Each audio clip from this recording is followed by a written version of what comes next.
अखिल भारतीय गडरिया महासभा अपने आप में 2014 से कार्यरत है और पूरे राष्ट्र में इसके लिए जो राष्ट्रीय अध्यक्ष हैं श्री मोती श्रीपाल जी और जो राष्ट्रीय महामंत्री जी हैं श्री राजेश जी श्रीपाल, इन दोनों भाई हैं, परंतु इन्होंने तन मन और धन से समाज के लिए कहीं ना कहीं सेवा प्रकट की है और उसका परिणाम ये हुआ है कि आज 2026 में इतने बड़े आयोजन के लिए कहीं ना कहीं आज एक समाज के लोग एकत्रित हुए और समाज में विभिन्न जो उपजातियां हैं जैसे गडरिया, पाल, धनगर, बघेल, गारी, गाडरी, रबारी, चौधरी, भारुड़, तो ऐसे 84 उपजातियों का आज जो है पूरे राष्ट्रीय स्तर पे ये कार्यक्रम था जिसमें प्रतिभा सम्मान समारोह,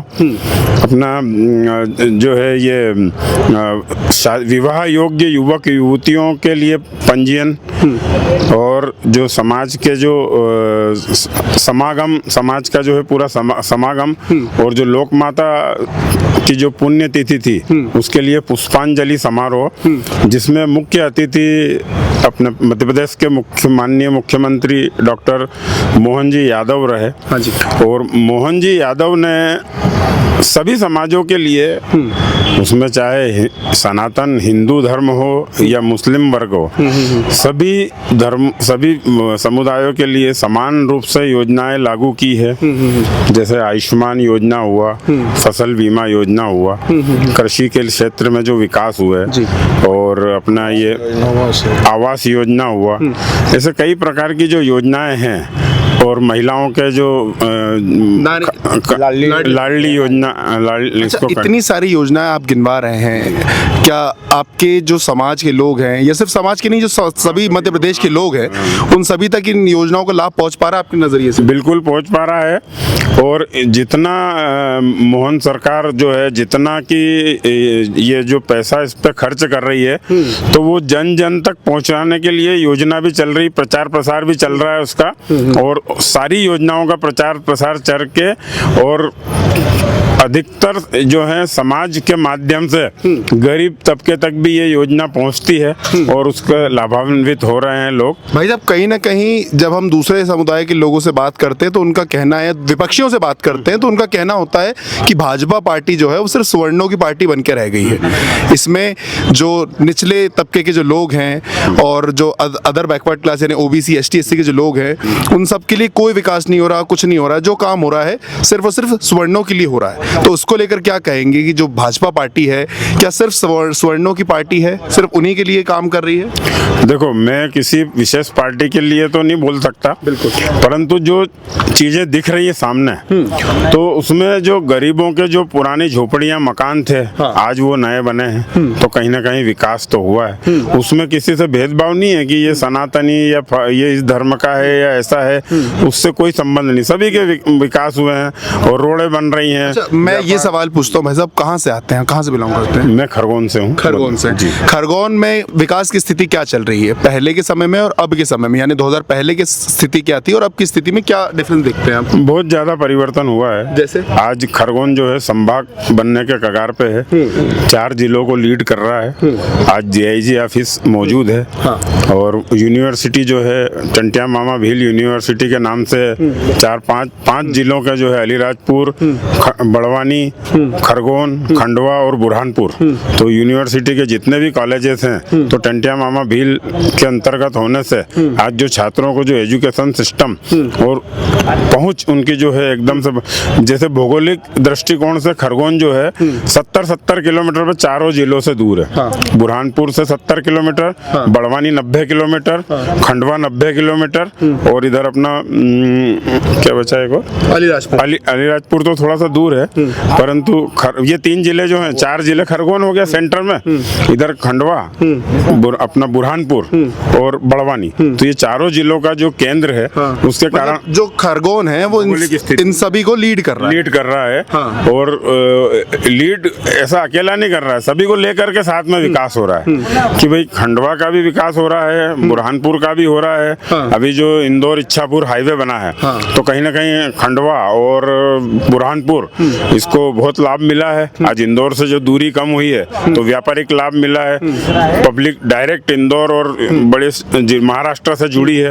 अभी जो है अपना होशंगाबाद से लेकर के अलीराजपुर का जो हाईवे सैंक्शन हुआ है उससे कहीं ना कहीं खरगोन और खंडवा की दूरी और जो लगने वाला समय है वो और कम होने वाला है। मतलब जिस मध्य प्रदेश को एकदम जो थर्ड क्लास कहा करते थे पहले के समय में कि भाई ये जो है ये गरीबी में डूबा हुआ प्रदेश है, वो अब उसकी जो इमेज है, जो परछाई है, पूरी की पूरी बदल चुकी है। मध्य प्रदेश के टॉप जिलों में अब खरगोन जिले की स्थिति बन गई है। जो मध्य प्रदेश के टॉप जिले गिने जाते थे पूर्व में भी और वर्तमान में भी। और मैंने जहाँ तक देखा है कि मध्य प्रदेश के जिन जिन जिलों में भी मैंने समाज के नाते संगठन का काम करने में मैंने देखा है, तो वो जो जिले हैं उन जिलों में खरगोन जिले की जिसकी दयनीय स्थिति थी वो उनके लेवल पे आ गई। अच्छा। दूसरी बात, पहले बिजली कभी चली जाती थी तो भरोसा नहीं था कि अब 24 घंटे में कब आएगी। हाँ। आज अगर यदि किसी कारणवश लाइट बंद हो गई तो 2 या 3 मिनट में लाइट चालू हो जाती। मतलब ये विकास हुआ है। ये विकास हुआ है, सड़कों का विकास हुआ है, किसानों का विकास हुआ है। किसानों की बात करें, किसानों का तो साल ही पूरा 2026 दे दिया है डॉक्टर मोहन यादव ने, किसानों के नाम कर दिया है।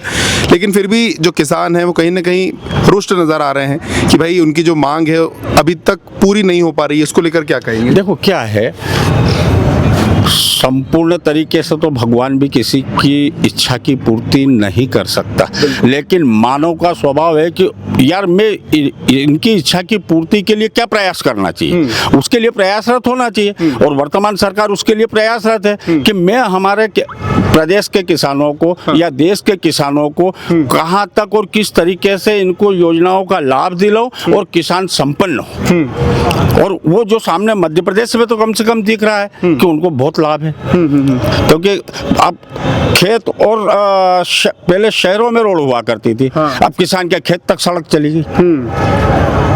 मतलब ये विकास हुआ, उसके लिए इजी गोइंग हो गया। पानी की व्यवस्था, अगर यदि किसान के पास पैसे नहीं है और कुआं या ट्यूबवेल खुदवाना है, सरकार उसको दे रही है। अच्छा, एजुकेशन के क्षेत्र में यानी जो हमारी शिक्षा का क्षेत्र है उसको लेकर क्या कह रहे हैं?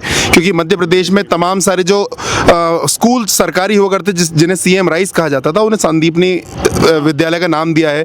उसमें हर फैसिलिटीज जो प्राइवेट स्कूल में होती है वो मिल रही है। तो ऐसे आपके खरगोन में भी विद्यालय होंगे जो गवर्नमेंट जैसे चला रही है, उसकी क्या स्थिति चल रही है? देखो, खरगोन में भी एकलव्य विद्यालय है और उसकी स्थिति पूर्व की अपेक्षा, नाम परिवर्तित हुआ है, हाँ। लेकिन पूर्व की अपेक्षा जो शिक्षा थी उससे बहुत बेहतर है। फिर दूसरा, प्रोग्रेस का हमने कभी कल्पना भी नहीं की थी कि खरगोन जिले को मेडिकल कॉलेज प्राप्त होगा, लेकिन उसके लिए भी सरकार प्रयासरत है और काम हो रहा है। ट्रेन वाला दूसरा मुद्दा है, तो हमारे खरगोन जिले का सांसद लगातार प्रधानमंत्री जी से, मुख्यमंत्री से पत्र लेकर चल रहे हैं और लगभग सारे, आपने भी देखा होगा टीवी समाचारों में कि हमारा सांसद राज्यसभा में बात रखता है। इतना विकास हो रहा है, अभी 2028 में फिर एक बार चुनाव है, क्या लग रहा है कुछ बदलाव देख सकते हैं या फिर से रिपीट हो सकता है? देखो, मेरी जो कल्पना है, वर्तमान स्थिति सरकार के कामों के आधार पर मैं ये बोल सकता हूँ कि सरकार रिपीट हो सकती है। और मेरे स्वयं का जो मन है कि सरकार रिपीट होना चाहिए, ताकि सारे सर्व समाज के लिए विकास के काम हो रहे हैं, ना ही किसी जैसे आपने प्रश्न किया था कि ब्राह्मण समाज बनिए और ब्राह्मणों की सरकार है। अगर बनिए और ब्राह्मणों की सरकार होती तो मोहन यादव जी मुख्यमंत्री मध्य प्रदेश के नहीं होते। अगर यदि स्वर्णों की सरकार होती तो खरगोन जिले में जो यूनिवर्सिटी आ रही वो टंटिया मामा भील के नाम से नहीं होती। खरगोन में जो आदिवासी महापुरुष हैं टंटिया मामा, उनके नाम के स्मारक भी चौराहे पे लगे। तो कैसे एक वर्ग के लिए काम कर रहा है? वो तो सर्व समाज के लिए। अच्छा, जो योजनाएं गवर्नमेंट की चल रही है वो हिंदू, मुस्लिम, सिख, ईसाई, जो भी गरीब वर्ग का, उसको सबको लाभ मिल रहा है। Okay, thank you so much. तो जैसा कि आपने देखा, हमने यहाँ तमाम जो लोग आए थे उनसे बात करी, सबने अपने अपने मन की बात करी, खरगोन में विकास की बात करी। इस पूरी रिपोर्टिंग को लेकर आपका क्या कहना है, आपके अंदर क्या सवाल उठते हैं, कमेंट में ज़रूर दीजिए। और नए अपडेट्स के लिए खबर इंडिया के साथ यूं ही बने रहिए।